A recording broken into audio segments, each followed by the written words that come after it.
Thing which is repeating after a regular interval.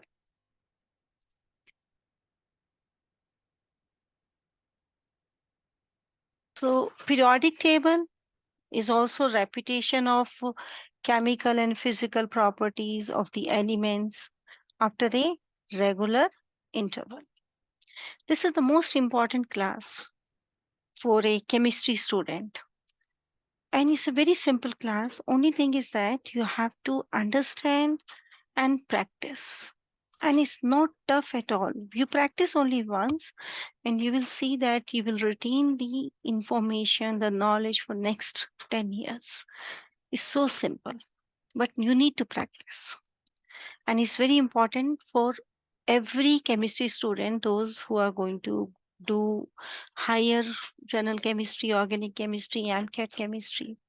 If you don't have this particular concept clear to you, then I don't think you can be successful in your chemistry exams. So, very important. So, let's start. Keep doing the review with me. I will ask plenty of questions. Try to be interactive here in the chat. Okay, first of all, if you remember, we did the electron configuration. And we discussed all the general electron configuration in the last class. I gave you one quiz and I have seen only Ashlisha has done the quiz. And she has done excellently very well in the quiz. May I request all of you to do it at the right time? Please don't collect them. Now the general configuration of every family is same. So these things we have done, right? And we discussed about the valence electrons, inner shell. So this is the general electron configuration of group number 1. So how many valence electrons are there? 1.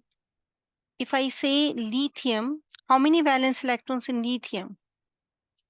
1. How many inner core electrons? Inner core. Yes. Remember in the last class I discussed the inner core electrons? What's the configuration of lithium? It is helium 2s1. So this is inner core. This one. So inner core electrons are the noble gas configuration, right? Yes. So that is 2. So these inner core electrons are inert. They are stable. They are very close to the nucleus. This is the outermost shell, the valence shell. General electron configuration is telling you the number of shells. Anil is there? Yeah, Anil is there. Okay, children, please start answering here, all of you. So don't force me to call your names. So what's the general electron configuration of second family? Do you remember?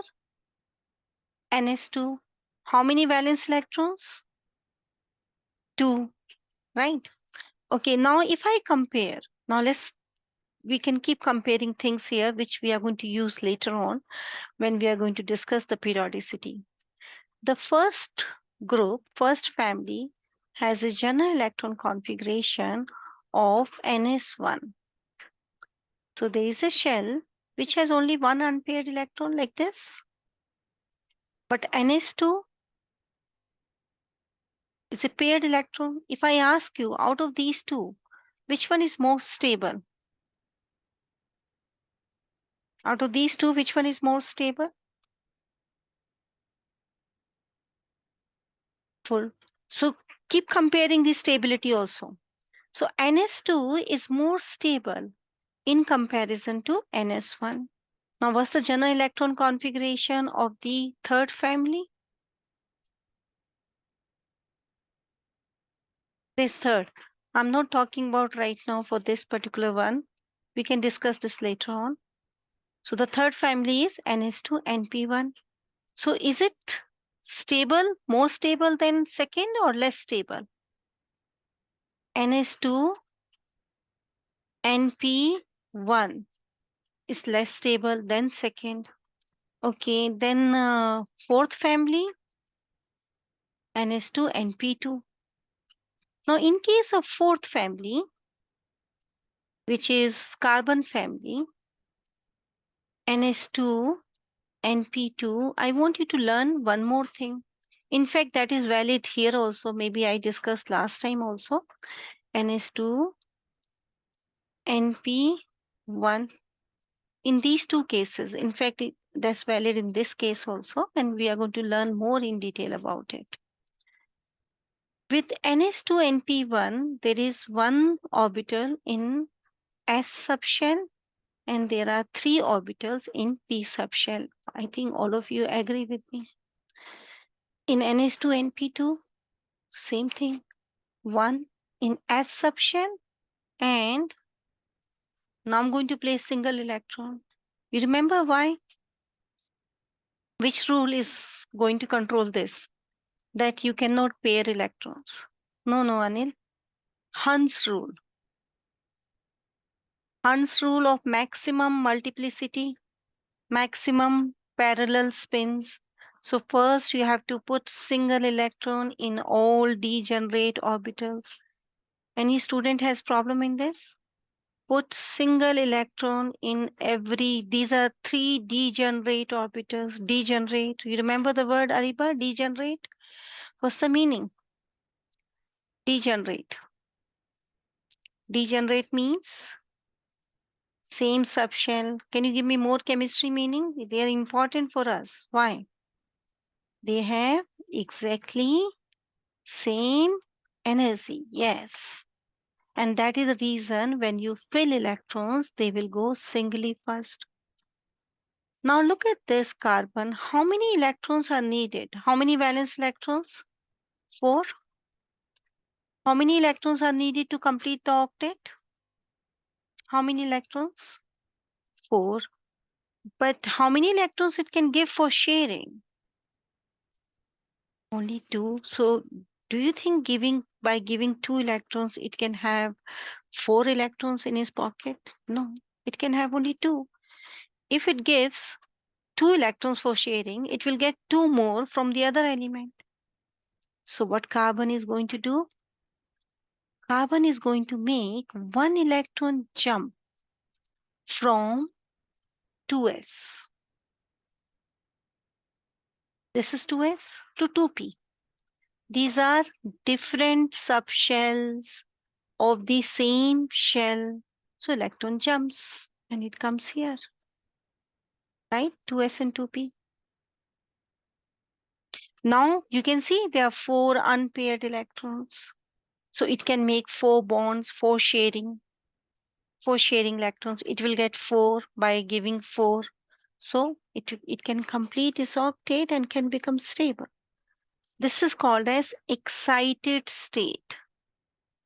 Excited state of carbon. The configuration is excited now so that it can provide 4 electrons for sharing to complete the octet. More bonds, more attractions, more stable. So elements, they tend to have more unpaired electrons so that they can have more sharing. Like in this case of beryllium, it is 2s beryllium, 2s, and then 2p is there, but is vacant. Both the electrons are here. So do you think beryllium can do any sharing when 2 electrons are paired? It cannot do sharing. So what beryllium is going to do, Azuni? What is it going to do? It will make 1 electron jump from 2s to 2p. See here. And it can make 2 bonds. We are clear about it? Okay, now let's check this one. It can also make 1 electron jump from here to here. Boron family. So how many electrons boron family can give for sharing? 3 to make 3 bonds, right? So all these things we are going to discuss in unit 2. very soon. So that's about the general configurations and the stability. So you said that carbon is NS2 NP2. This is the ground state of the electron configuration. This is ground state. Ground state. What is nitrogen family? Nitrogen family ground state. Can see this? Now, out of these two, which one is more stable? Which one is more stable, children? Can you give me the reason, Shiler? Yes, Vivan, what is the reason? Yes, reason. Exactly half-filled shell. Exactly half-filled. Yes. Good. Okay, now I'm going to clear this. So we have identified two families. One is this, fully filled shell, subshell. Full, not shell, subshell. Fully filled shells are only in noble gases. These are fully filled shells, extraordinary stable, non-reactive, inert. But this beryllium family is fully filled subshell, NS2. This is subshell. And nitrogen family is again exactly half filled subshell. This one, NP3, NS2, NP3. So these are the configurations which are more stable as compared to rest of the configurations. We are okay with this? NS2, NP3, NP4, NP5. So these are simple. So these things are clear? Okay. Now let's start understanding the periodicity. We are okay with the valence electrons? Is there any change? Like here, a group has a particular number of electrons in the outermost shell, like NS1. First group is NS1, so valence electron is 1. So that all we did earlier. Okay, now my next question is down the group, down the group. Is there any change in the electron configuration? General configuration, outermost shell, number of electrons, is there any change? No. Okay. So I cannot compare the stability of the configuration down the group because they have similar configurations. So no comparison of stability. But when I'm moving across the period, then you will come across with some of the configurations which are extra stable, like beryllium, nitrogen, and they will show you some anomalous behavior because they are extra stable. You will find it difficult to remove electron, difficult to add electron because they are stable. They don't want to get disturbed. You're getting my point? So across the period, we will face problems because of these extra stable configurations. These elements specifically, they don't want to get disturbed. They don't want something to be added or removed. Whereas rest of the families are happy to do so because by adding, removing, they try to achieve more stability. Is it okay, children? So this is very important point which you have to retain. So I'm starting with the periodicity. We are done with the general configuration, all these things we did in the last class. You already know metals, non-metals. You know this demarcation line. Elements on the left side are metals. Elements on the right side are non-metals. You can see metalloids somewhere here, closer to this line. They have the nature of metals and non-metals. Both the nature is there. And metals, what can be the charge on metals? Plus, minus. They can lose electrons or they can gain electrons. Plus, minus. Plus, they always lose electrons. And non-metals, they gain electrons. Yes, you can see all the non-metals are very close to the noble gases. So they tend to gain electron to go to the nearest noble gas. Non-metals are away from these noble gases, or they are closer on the other side. Means if by losing they can achieve the noble gas configuration. So all these things are basic things. Anyone has any problem here? Okay, good. So we are ready with the atomic size and ionic size. Before we start all these things, now we were talking about the electron configuration. We were talking about the uh, how they are arranged, valence electrons, inner electrons, but we were not talking about the nuclear charge. Now you have to understand nuclear charge is going to play a big role here because your periodic table is based on atomic number. Atomic number is nuclear charge. It is the number of protons inside the nucleus. And they are the one which have the positive charge. And they are the one which are going to hold the electrons moving around it. Electrons. They have negative charge. So electrons and the protons, they have very strong attractive forces. And these attractive forces are responsible for the chemical nature of the electrons. Chemical nature, whether they can come out easily or not easily. Is it difficult to add or remove? Like this, all these things we are going to learn, which is based on nuclear charge also. So, how to compare these attractive forces? How to compare the attractive forces? This is the nucleus, and here is the electron. This is the electron. They have attractive forces. Now I want to understand that as I move down the group across the period, how I'm going to compare it. I'm going to use the concept of Coulomb's law. We did it earlier? No?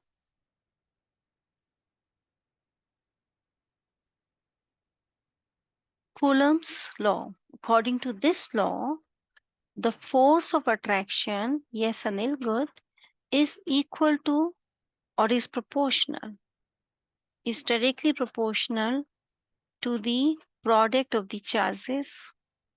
Charges, this plus minus, more plus minus, attract more charges, more attraction. Second, it is proportional, indirectly proportional to the distance of separation. Unit 2, unit 3 are completely based on this, on Coulomb's law. And the periodic trend, we are going to discuss the attractive forces between proton and electron using this law.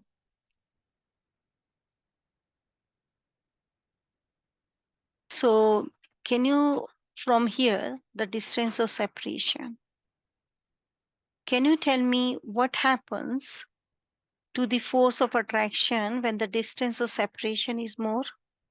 Like this is atom A and then there is an atom B. This one, electron is here, this is electron and this is the nucleus. If distance is more between the electron and proton, attraction is less. If distance is less, then attraction is more. Is it okay, children? Anything not clear here? So answer my question. You can see these two atoms A and B, children, A and B. Can you tell me in which case it is difficult to pull out electron? Pull out, I want to remove. Can you tell me in which case it is easy to add electron? Easy to add. Schuyler. Why A? It is B again. It's difficult to pull out this electron, and it's very difficult to pull out because attraction is very strong. So that's why the inner shells, the inner core, which is very close to the nucleus, their electrons, they become inert because you need a large amount of energy. Energy is needed to break the attraction. So you need a large amount of energy to pull out that electron, right? And it's easy to add electron here because attraction is strong. So we are going to discuss this. Coulomb's law will be given mathematically. F equals to is proportional. Remove it. Get a constant K. It's a constant. Q1, Q2 over R squared. That's the mathematical format of the Coulomb's law. If attraction is more,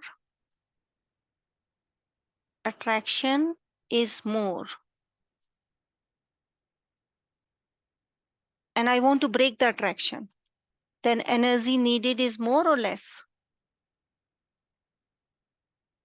Needed to break. I'm talking about breaking. To break is more. But now if I say, no, if attraction made is more, when attractions are made, more stronger attractions are made. When attractions are made, you remember I gave you mantra.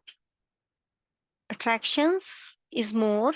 More attraction made means more exothermic.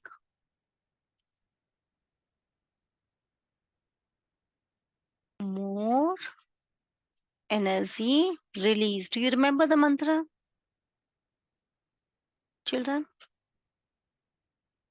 Do you remember that? You can see in my notes. More energy released. It's exothermic because when attractions are made, nature is in favor of more attraction. More attraction means more stable. More attraction, more stable, more exothermic, more energy released. More attraction, more stable means that particular system has very low energy now. Like for example, if you keep eating chocolates or keep drinking coffee, what happens to your energy level? Goes up. What happens to your routine life? You become hyper. I've seen children, very young children, hardly 3, 4 years, 5 years. Some parents are in the habit of giving chocolates just to keep them quiet. And I've seen a girl, very, very hyper. I asked them, what happened to this girl? So I saw that she was full of chocolates. I told them not to give. Because when we have more energy inside us, this makes it hyperactive. Energy is needed to some extent. You are feeling low in energy, eat a piece of chocolate. But excess of anything is bad, and excess of energy inside us can make us unstable, hyperactive. So we have to be careful what we are eating.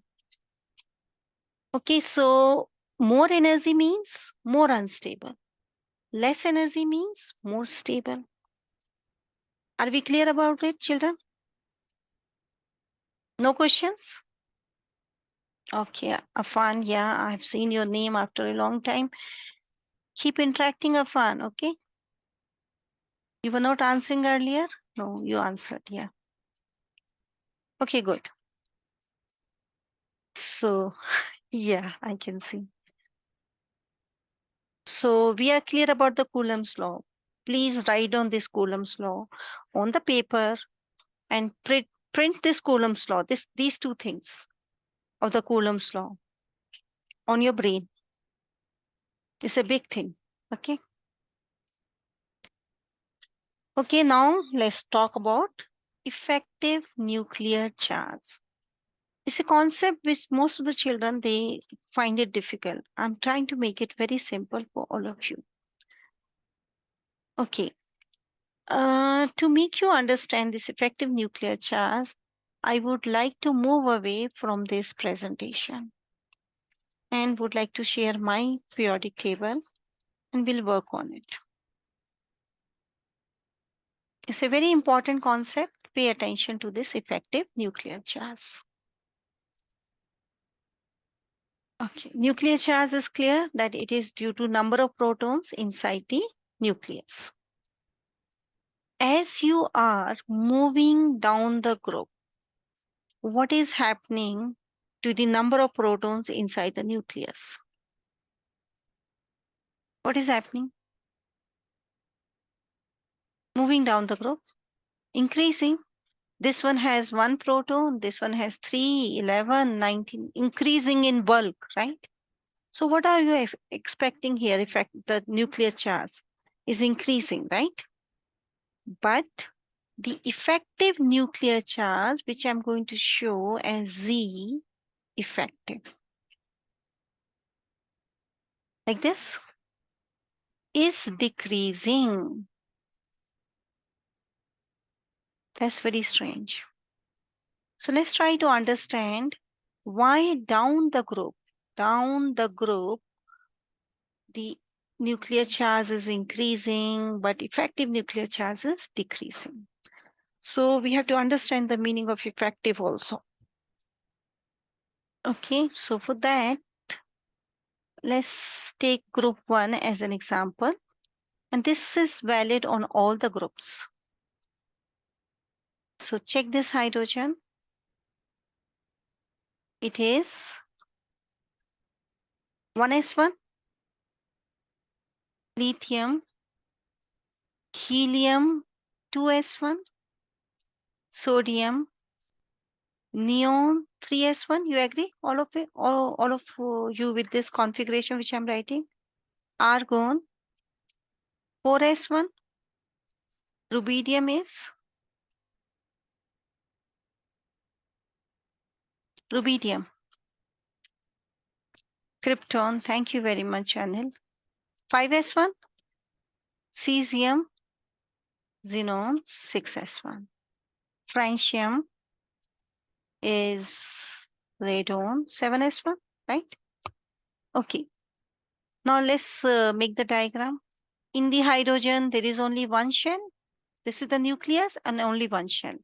An electron is present here. Is there any electron between this nuclear charge and the electron in the shell number 1? Is there any electron in between? Do we have in between any electrons? No. So there is no screening. No screening. All the nuclear charge is exposed to that electron. So Z effective is very high. Hydrogen has very strong pull on this one electron. Because in between this electron and the nucleus, no one is there. So the plus and minus, they are very close. Size is small, one shell only. And there is no screening. Both the factors is making this nuclear charge very effective. Z effective is very high. Let's go for lithium. This is the nucleus. And now you know that there is an inner shell. This inner shell has how many electrons, children? How many electrons in the inner shell? 2. So now this is the valence shell, this one green one. Is this valence shell fully exposed to this nuclear charge? No. There is screening. And the distance is also far away. Can you see the distance is increasing, right? And if R increases, what happens to the force of attraction? R is the distance of separation of charges. Force of attraction decreases. Am I right? So 2 factors here. 1, your R is increasing, force of attraction is decreasing. Second, more screening. Can I say? More screening. And these 2 factors will make Z effective of lithium lesser than Z effective of hydrogen. So in which case it's easy to pull out electron? In lithium, it is bigger in size, right? It's more away from the nucleus. Attraction is less. Coulomb's law, the one I was discussing. And because of more screening as compared to hydrogen, there is less charge felt. This electron is going to feel less attraction. So that's why it is called as effective. So effective nuclear charge means it is the charge felt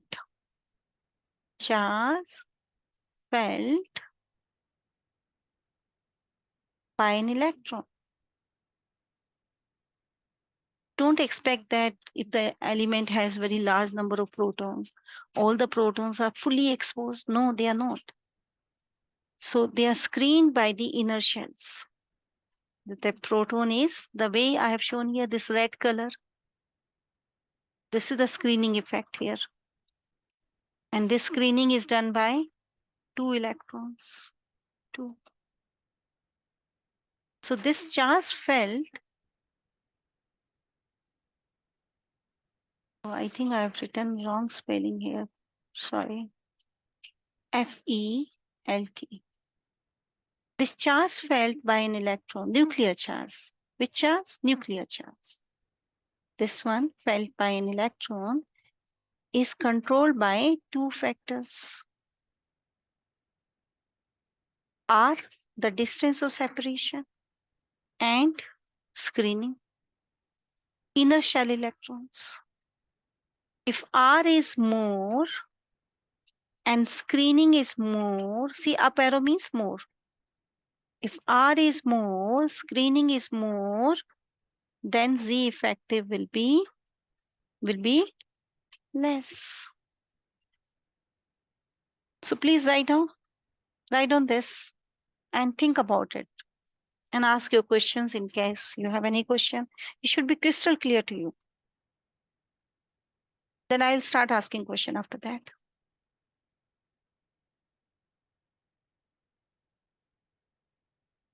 Any questions, children? Azuni, Afan, no questions? Ariba, Nivriti is not answering today. She's not well. Ashlisha, all of you are clear? So answer my question now, children. When I go on the third element, which is sodium, here, third element, can you tell me how many shells are there? In sodium, how many shells? Remember period number. How many shells in sodium? What's the period number?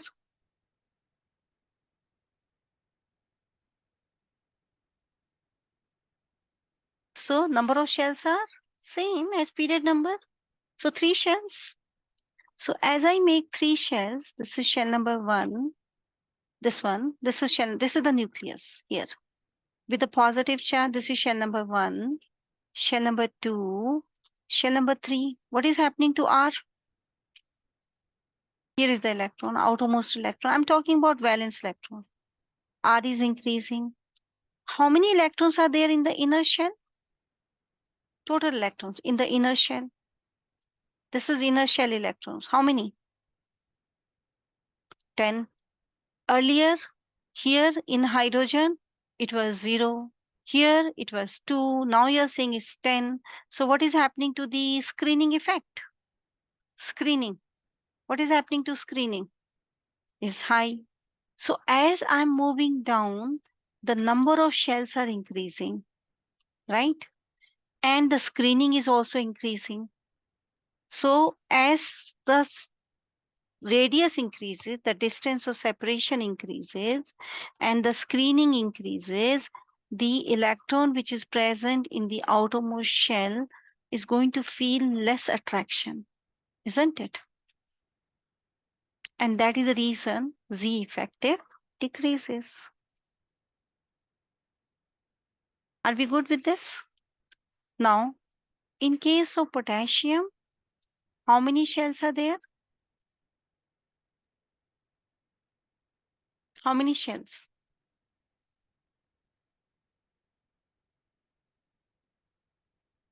What is happening to the distance between the valence electron and the nucleus? R is more.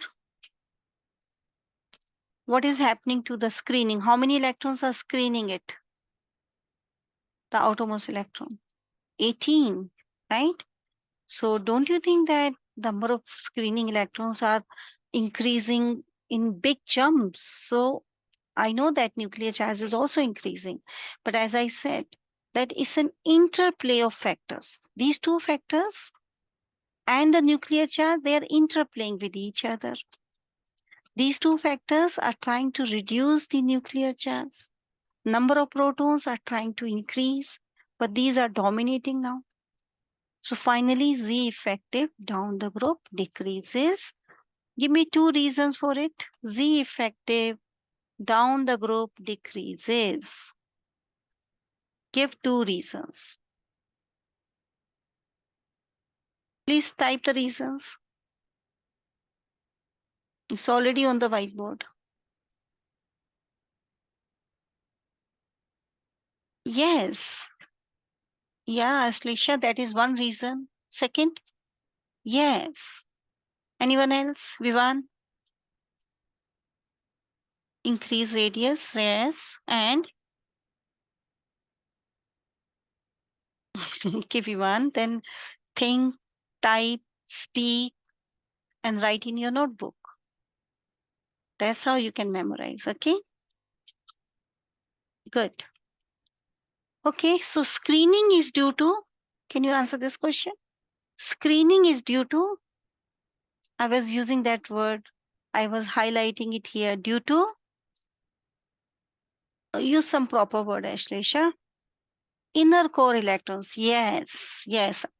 See, Ashleisha, screening is due to inner core electrons. So that's the trend of the Z effective down the group. You can see this in my notes also. The way I'm explaining here is written exactly in that way. So please start making a small binder like unit 0, make a binder of my notes, and unit 1, all the notes I think are already up. Take a print out, make a binder, open it when you are learning with me. Just see that, is it in sync? Okay. In case you have any doubt from the notes, you can ask during the class also.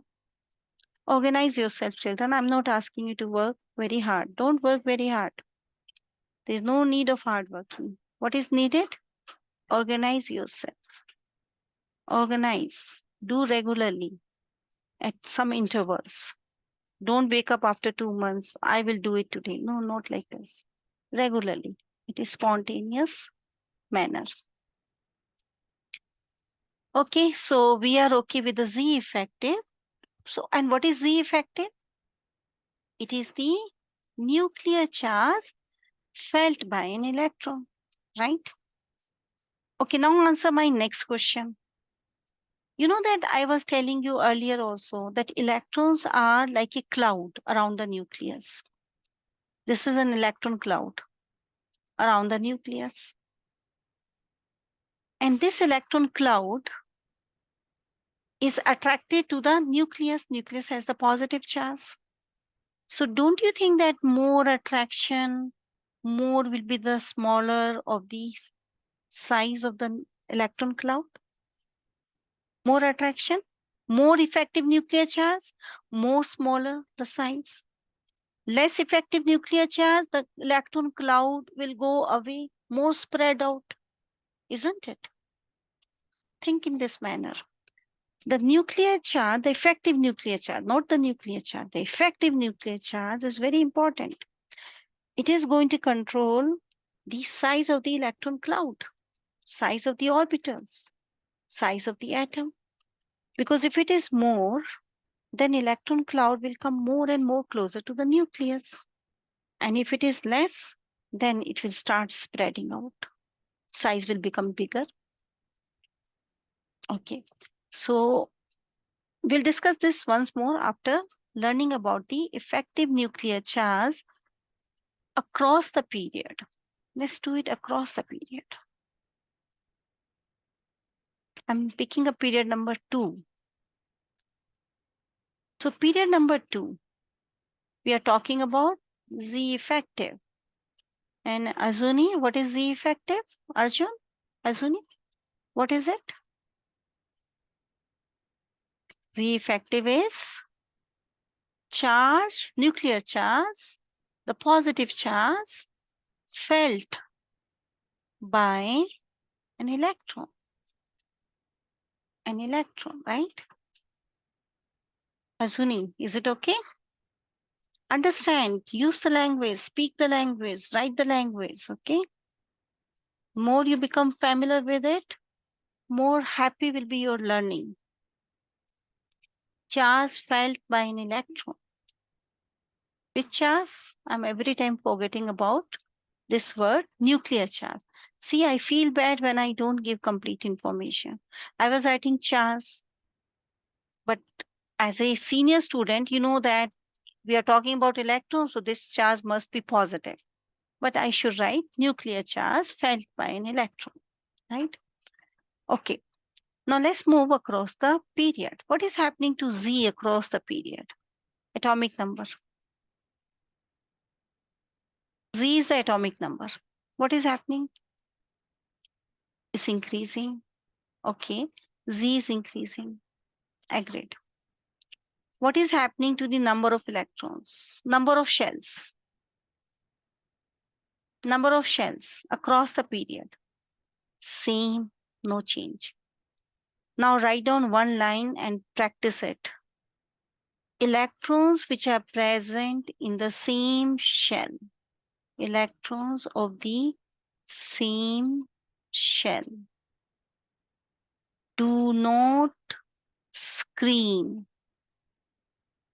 There is another word we are using in the books. Do not screen or shield. Children, is the word shield okay with you? Shielding effect. I was saying screening effect, but in the books, many books, they are writing shielding effect, shielding. They do not screen or shield each other. So no screening effect, right? So what is happening to the shielding effect? Now I'm using this word shielding effect. So don't get confused, shielding effect or screening effect. Meaning is the same. Shielding effect. What is happening to the shielding effect across the period? Yes, Anil, even if they are in different subshells, because they are in the same shell, that's fine. Shell number 2 electrons, 2s, 2p, they will not screen each other. Okay, so roughly they are at the same distance. Or if the effect is there, that is negligible. So in general, we are saying they are not screening each other. Is it okay, Anil? Okay.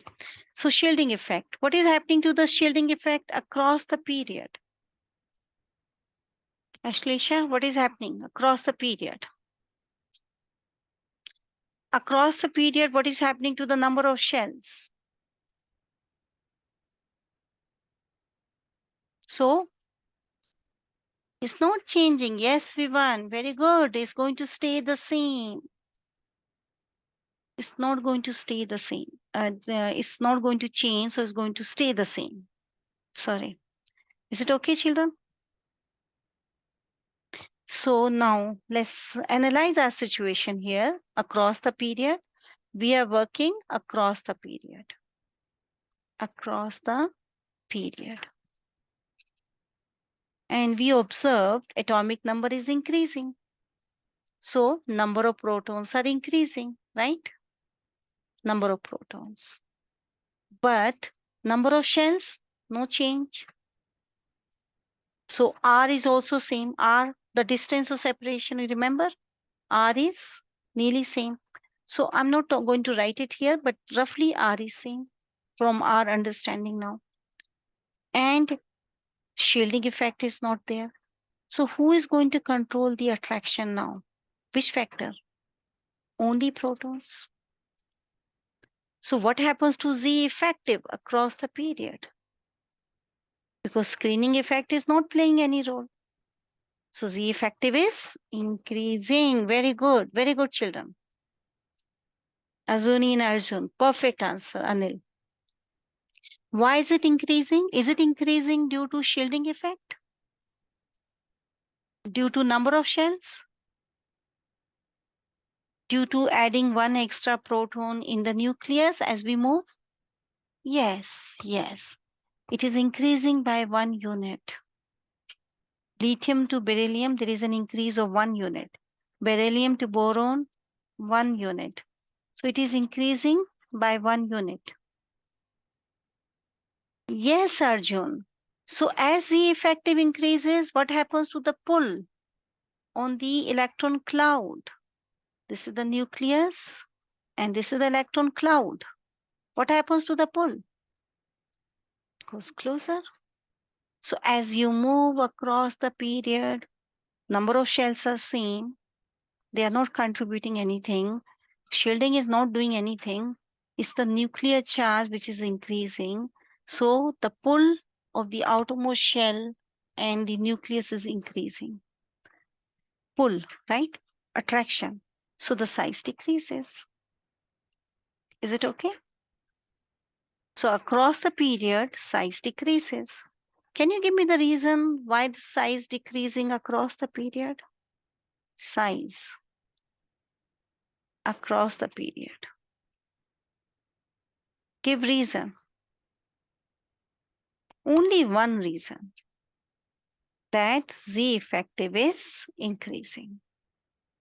You can write another reason, no increase in shells, right? That is also reason. Size across the period is decreasing. In case you feel that I'm speaking something wrong, because there are so many increasing, decreasing words here. So please remind me here in the chat. You can stop me and tell me to correct it. No increase in number of shells. The reason which I have written here. Let's see what Vivan is writing. Size decreases across the period and there is a strong attraction present due to increase in protons. Yes. So you can use the word Z effective and you can say the way Vivan is saying. We are clear, children? And what happens to size down the group? Down the group. Give reasons. Give two reasons for it. First, in terms of Z effective. Second, in terms of number of shells. Yes, Z effective is number of shells are increasing, more shells. But what about Z effective? Yes, it is decreasing. And if somebody says, explain why it is decreasing, explain. Then you're going to say, more shielding, more shielding. Second, more shells. Both the reasons are valid. R is more. Yes, Anil. Good. So is this size trend is clear? So we have done two factors here. Z effective. One, periodicity of effective nuclear charge. Z means nuclear charge. Z effective means effective nuclear charge felt by an electron. Second, atomic size. If somebody asks you the reason, because in AP exam, they give you atomic size down the group increases, they give you this answer. Can pick up the right explanation. And then they will start giving you so many complicated, confusing wordings. That is the reason I'm asking you to pay attention to the language. Pay attention to the reasons, language, because they will use very scientific words. They will start talking about Z effective, right? So down the group, size increases. Across the period, size decreases. We are good with this, children? Now, one more thing before we move to the second trend, and I show you something. Z effective, the derived formula can be calculated by using Z, the atomic number, minus sigma. This is the atomic number. Atomic number. And this is inner core electrons. Inner core electrons. You are aware of inner core electrons now? No problem, children? Okay. Can you calculate this Z effective for period number 3 across the period by using this formula? So what is for sodium? For sodium. Atomic number 11. Inner core 10 plus 1. Okay. Now I'm not going to write. What about magnesium? Sodium is plus 1. Magnesium is plus 2. What about aluminum? Plus 3. Can you see how this Z effective is increasing? Right? We'll generally will not talk about these noble gases. Is it okay, children? So you will see that during the trends, I will be avoiding placing noble gases in between. We'll discuss something about them, but not every time. And I will avoid this also. Radioactive and this group. These are radioactive. Radioactive. They are rare. Their chemistry is less. So why should we spend time on them? Only when you're going to learn nuclear chemistry, then you'll be dealing with these elements. So we are clear about it. Can you calculate using the same formula on group number 1? Group number 1. Calculate Z effective for group number 1. Top to bottom.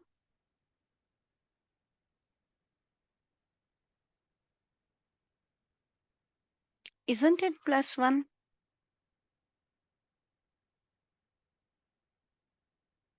See? Lithium 3 minus 2. Just ignore hydrogen. It's again unique. Lithium, sodium, they all have plus 1. So according to this formula, Z effective down the group should be constant. But it's not constant, children. Because in this formula, they have not taken into account the screening effect. So the formula is good for period. Because in the period, there is no screening effect. Remember? But down the group, it's not good. So according to the nuclear charge, the Z effective should remain constant, but actually due to extra screening, it decreases. Is it okay? Because we are not taking into account the screening effect. So this formula is good only for the period. And for the group, you have to include the screening effect in the formula. But we need not to deal with that. We have to understand the concept. We should know shielding effect, screening effect, number of shells, and we have to analyze from there only. Is it okay, children? Okay, now moving back. So I take it that we have understood the Z effective very nicely. We are okay with this? Larger orbitals. Can you tell me which orbital is larger? 3s or 6s? Answer it. Which orbitals are larger? Yes, because 6 is a bigger number. Okay, can you tell me if I put 2 electrons here and 2 electrons here, in which case the electrons are easy to remove? Easy to remove. Vivan, easy to remove. If you are more closer to the nucleus, this is more closer. Shell number 3. Shell number 6, see here. If you are more away, the force of attraction is less. So you need less amount of energy to remove. So easy to remove. Right, easy to remove. Okay. So this is the language which I'm going to use here, here, here. So moving on. This already we have done. See, this is the formula which I was telling you. They are calling it as shielding constant because these are inner core electrons, right? But still, this formula is not valid. I have already shown you this formula is not valid on the group. On the group, it will show you +1, but actually the Z effective is decreasing down the group. Can you see across the period? All these things we have discussed, right? What is happening to the size, right? Because there is more attraction. We are clear about it? Okay. Now, this is the trend that also we have done. Across the period increasing, down the group decreasing. So accordingly, atomic radius is also increasing and decreasing. We're okay. Radius is the distance between the nuclei of the two atoms. That's the radius, atomic radius. So there are two ways of measuring the atomic radius. Like for example, if I give you hydrogen atom, H2, then their orbitals are overlapping like this. So, and when you take the hydrogen molecule, you take the picture and you measure the atomic radius. So they are overlapping like this. So naturally, this atomic radius is slightly lesser than the actual radius. Agreed? Slightly lesser than the actual radius. We call it as covalent radius. This is the radius which we have calculated in a covalent molecule. Covalent radius. We are good with this, children? But here, let's say this is your helium gas. So they don't overlap. So if I take helium gas molecule atoms, then their radius, their orbitals are not overlapping. So they will give you the actual radius, right? We have a very special name for this. We call it as van der Waals radius. Van der Waals radius. If I give you some ionic compound, Na plus and Cl minus, what's the Na plus configuration? 1s2, 2s2, 2p6. So don't you think that when we take the picture of this NaCl compound, try to work out its radius, so what will happen to the radius of the cation? Isn't it going to be slightly smaller, right? Because what is Na? Na is 1s2, 2s2, 2p6, 3s1. And what is Na plus? Na plus is this. In Na, how many shells are there? 3 shells. In Na plus, how many shells are there? 2 shells. So going from 3 shells to 2 shells is a big thing, right? A drastic decrease in the size. You're getting this, children? So this is called as ionic radii. Ionic radius, big topic again. I think I have one full quiz based on this. Ionic radius. Cations and anions. Comparison, right? And in case of Cl, so I'll discuss this again as it comes. So are you okay with that radius are of different types? Ionic radius, covalent radius, van der Waals radius, depending upon how these atoms are bonded or present together. If they are ionic compounds, then we are going to measure ionic radius. If they are sharing electrons, covalent molecules, then is covalent radii radius. And if they are not interacting with each other, there's no interaction, no bonding, then van der Waals radius. Okay. Moving on, as I said,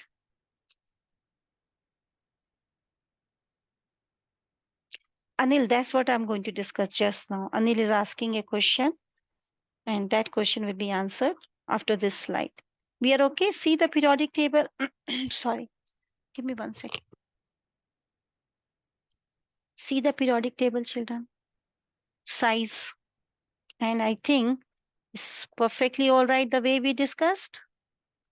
Down the group, increases across the period, decreases, and we know the reasons, right? And that is, you remember that I said we are not going to discuss much about these noble gases except in few cases. Can you see chlorine and argon? Nearly same size, isn't it? Why? Because this one has a covalent radii. Covalent. We measure Cl2, we take Cl2. So orbitals are overlapping like this. So then you measure the distance, make it half, and you call it as radius of this chlorine.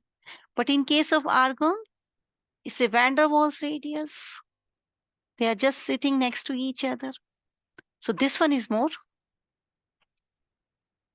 So these noble gases, they are slightly bigger in size as compared to halogens because the method of measuring radius is different. Azuni, you are getting this? Something new. Okay. Okay. Now, this is, as I said, we are not going to discuss about the D block, F block, because there are some anomalous trends in the effective nuclear charges over there. So basically, all the periodic trends which we are going to learn will be from main periodic table. So do you remember what is the main periodic table? Which two blocks are there in the main periodic table? Two blocks of the main periodic table, S and P. And rest D block and F block, we are not going to discuss here, okay? Because you can see this is D and F. Can you see how they are behaving? So anomalous behaviors are there because of these anomalous electron configuration, and the Z effective is also showing you very different. So many other factors they start operating. Okay, so we are okay with this. We are okay with the shielding effect. Okay, now we are going to discuss about ionic sizes. Size of the ion. These are cations. How many shells are there in lithium? And in lithium plus? Lithium has 2, lithium plus has 1. Arjun, period number, right? Period number. Lithium is period number 2. Arjun, remember from there. And lithium plus has 1, right? So naturally, going from 2 shells, shell number 1, shell number 2. Now, only 1 shell. So you can compare the size. A drastic decrease, right? Now, going from sodium, sodium has how many shells? 3. Sodium plus has how many shells? 2. The valence shell is out. Cesium has how many shells? Cesium. 6. Cesium plus 5. Now they have more protons also, as protons are same. Lithium has 3 protons. Lithium plus also has 3 protons.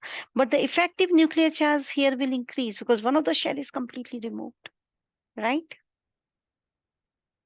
So a species with a positive charge on it because of the less electrons as compared to protons, the species with more positive charge on it will have more effective nuclear charge. So please write down. Z effective increases. Make top arrow like this. Increases with more positive charge. More positive charge on the ion. Is it okay?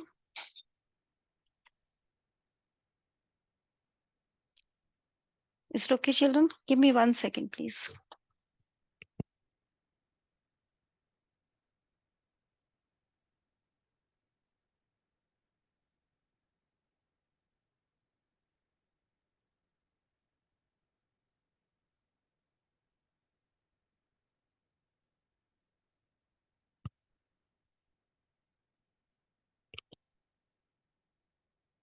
Hmm. I'm back, sorry. So please write on this and answer my question. If I compare Mg2 plus with Na plus, can you tell me in which case Z effective is more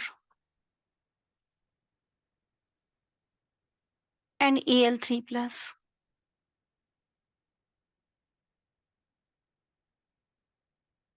I'm comparing these three. You can hear me, children? Hello? Yeah. Okay. So first of all, let's see their electron configuration of all these three ions. You look at the periodic table, they all have 10 electrons. They all have their inner core only. That is neon gas, 1s2, 2s2, 2p6.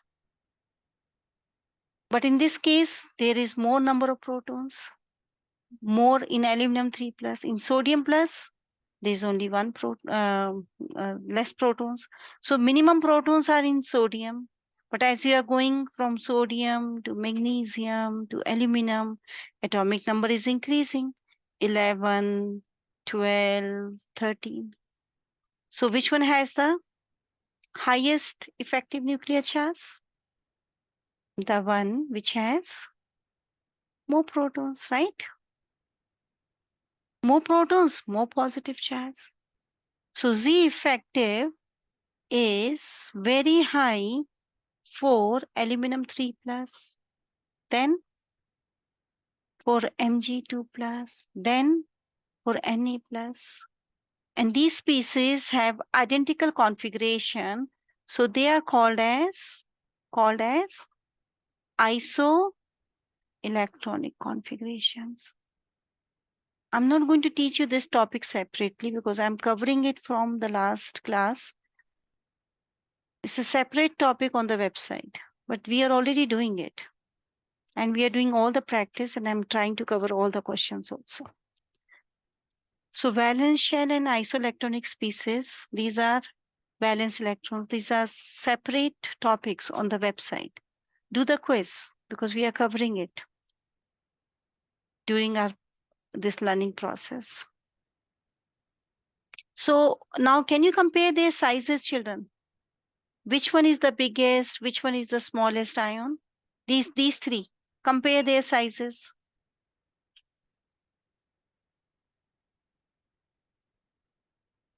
Compare the sizes, children. Which one is going to be the biggest? Smallest will be Al3 plus and then Mg2 plus and then Na plus. And the reason is Z effective. They all have same number of shells, right? They all three have same number of electrons, same number of shells, but the number of protons are more in aluminum. So it has more effective nuclear charge, which is visible to you as 3 plus also, right? So this is the size order. Very popular question, very popular question for reasoning also. They may ask you to explain why. We are clear about the cations and the size of isoelectronic species. Now let's see anions. This was the question Anil was asking. So as you add one electron, can you see what is happening to the size of the anion?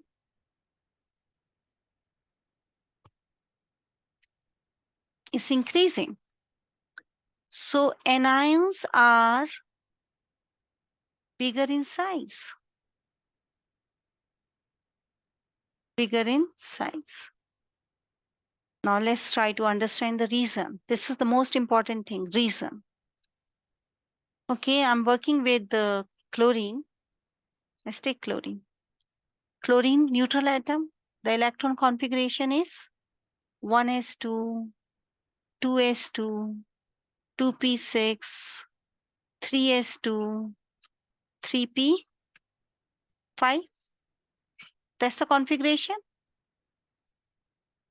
These are the inner core electrons, right? There are 17 protons. And now how many inner core electrons right now? Yes, Nivriti, you can leave the class. 17 minus 10. How much is this?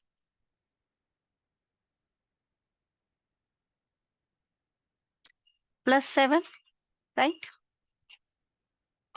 Okay. Now this is chlorine. When I add one more electron here,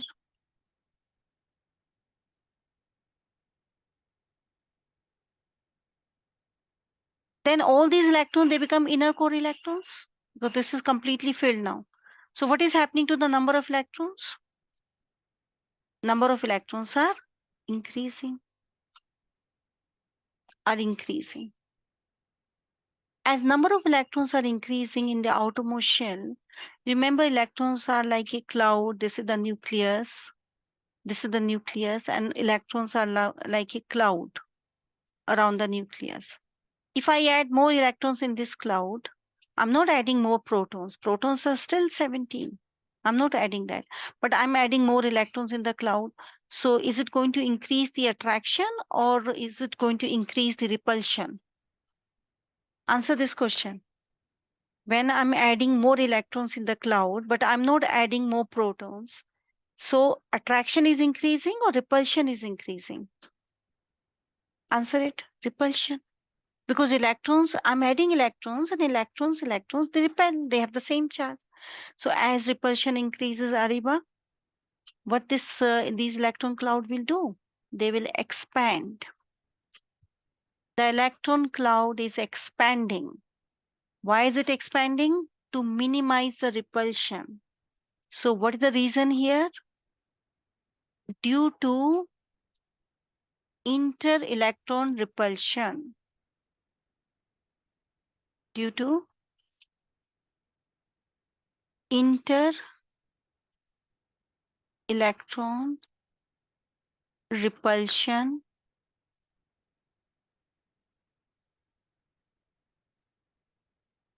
size increases. That is expansion to minimize the repulsion. Size increases to minimize the repulsion. Please use this language when you're going to explain that why the size of the anion is bigger than that of normal neutral atom. Because of more inter-electron repulsion. And yeah, definitely, Anil, Z effective is also less now. Because electrons are more, protons are still the same. So Z effective is per electron, the nuclear charge is less. We are good with this? Okay. Now I'm going to give you some examples here.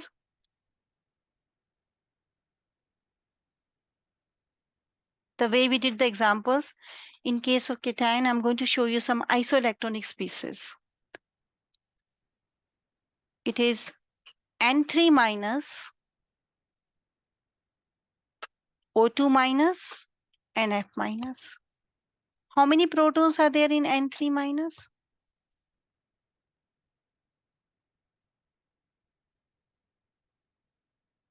Protons, 7. O2 minus, protons, nuclear charge, Z,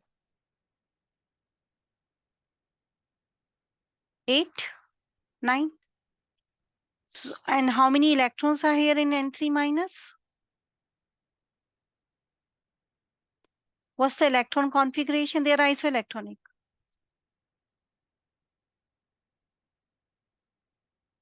Can you explain what will happen to the size? Which one is the biggest? Which one is the smallest? And give reason. Which one is going to be the biggest here? Yes, give two reasons. Arjun, very good. Give two reasons. Two. One, more inter-electron repulsion. More negative charge, more inter-electron repulsion.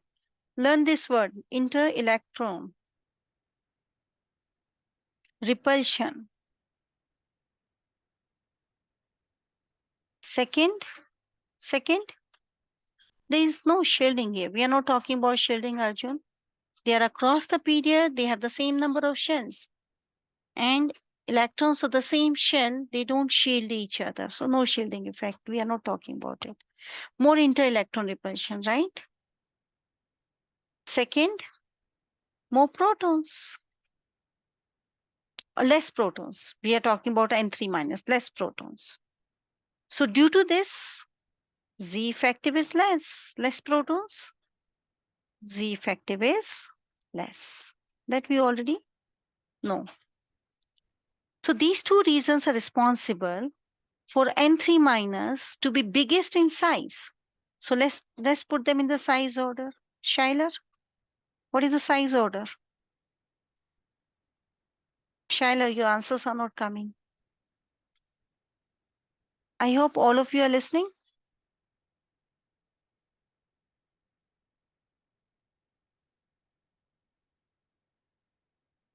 Ashleisha, Ariba is interacting. Azuni,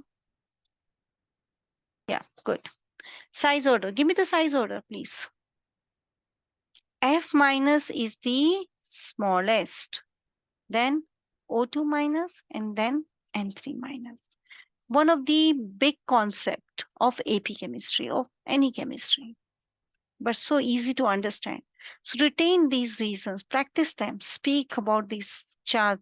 You see, I spend so much time on the effective nuclear charge just to make you understand all these things very clearly. So that's the isoelectronic species, their sizes. So can we say that cation is always smaller than the neutral atom? This is lithium and this is lithium plus. See the difference? Because you completely removed one shell. So what is the reason? Because one shell is removed. It has less number of shell, more effective nuclear charge. Okay, and what is the reason here? F to F minus. What is the reason? More inter-electron repulsion.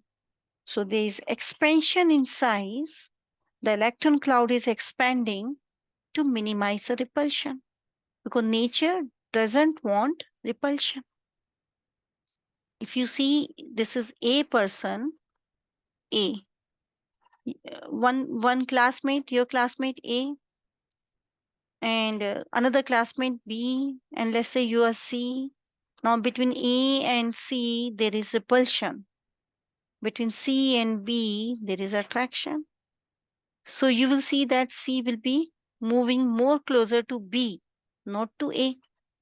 And C will always try to avoid A. A will try to avoid C.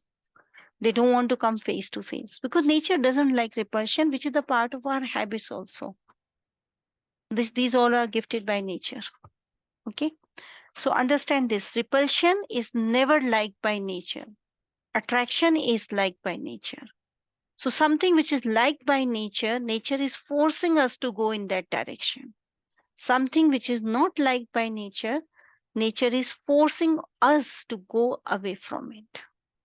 Is it okay, children? Take care of these important lines which I'm saying. So this is the size of the cations and anions. So why this size is increasing? Why this size is increasing? Yes, more shells. They all are cations. More shells, right? Why this size is decreasing? This one, this one.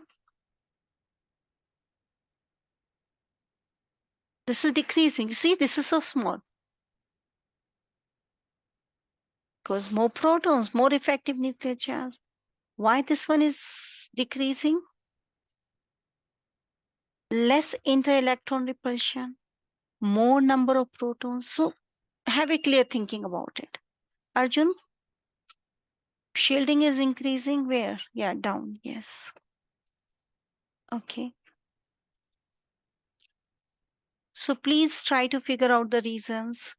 Every time, whenever you're looking something, you should have in your, like, always ask yourself why, and then try to see the answer.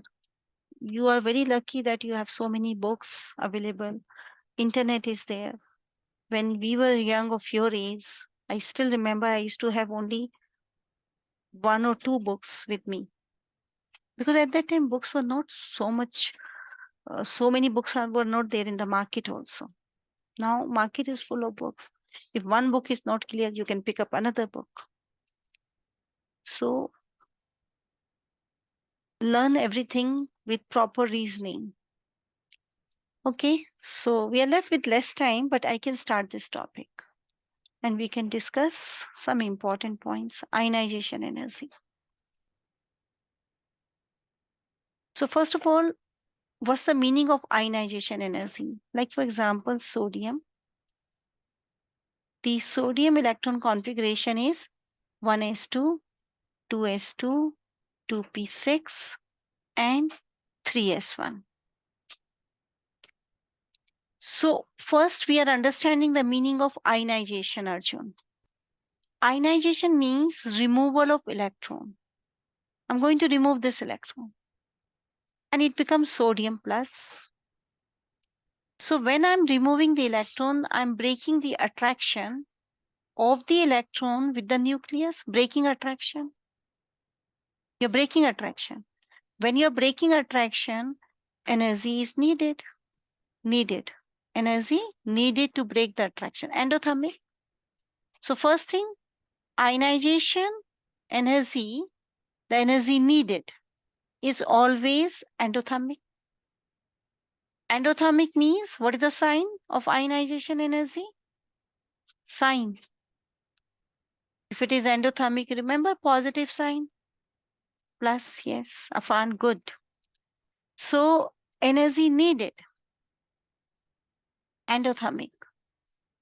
Now this energy needed can be compared by using Coulomb's law, that F is proportional to the product of the charges and the distance of separation. This R. Now we can see down the group. So down the group, what happens to atomic size? Everything we are going to do with the atomic size now. Atomic size is the key of everything. What happens down the group to the atomic size? So what happens to the force of attraction with the nucleus? So what happens to the amount of energy needed to remove the electron? What happens to ionization energy, which is the energy needed? So can I say down the group ionization energy decreases? So down the group, just try to explain everything. Today, tomorrow, every time. Means if you're doing organic chemistry for next 4 or 5 years, general chemistry, organic chemistry, MCAT chemistry, remember, down the group, I will think only in terms of atomic size. I will try to figure out all the reasons based on atomic size. Across the period, some problems are there. If you remember, I discussed the problems. Across the period, what is the problem? That some configurations are extra stable, and you will find that those which are stable, it's difficult to remove electron. Yeah, nitrogen and beryllium. Remember the extra stable configuration we were discussing, children? This family NS2, this family NP3. So whenever they will come, you will find that, oh, all of a sudden, ionization energy will show you a big jump. Okay, let's see how. Okay. What happens to atomic size across the period? What happens? It decreases. So as the atomic size decreases, what should happen to the ionization energy? Which one has higher ionization energy, A or B? A has higher, right? So ionization energy is increasing. That's a regular trend. So as I go from lithium to beryllium, let's say this is the ionization energy and this is the atomic number. As I go from lithium, lithium will have the lowest because it is the biggest, right? Then beryllium should have higher than lithium. See, this is beryllium and this is lithium. Then what are you expecting for boron? Is boron going to be higher than beryllium? No, because beryllium is extra stable. Its ionization energy is higher than the boron family. Boron is less. Here is boron, less. Can you see? Then carbon, more. Nitrogen, more. This is carbon. This is nitrogen. Size is decreasing. But now nitrogen is extra stable.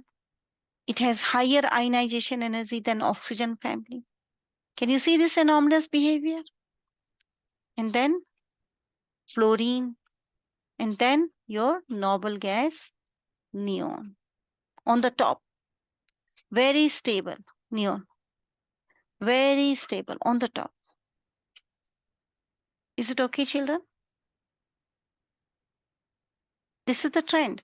And this is the anomalous jumps, anomalous behavior in between.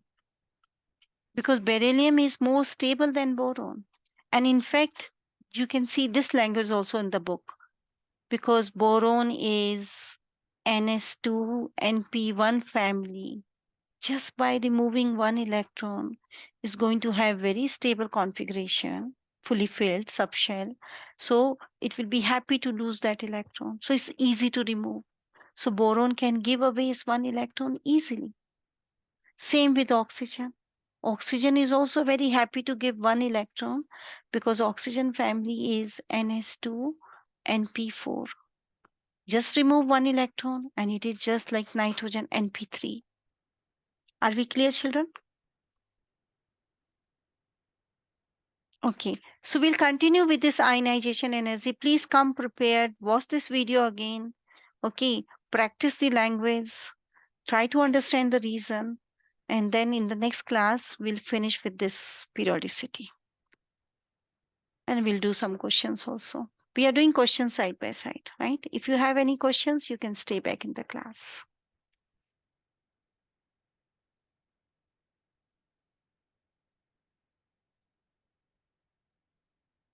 Bye.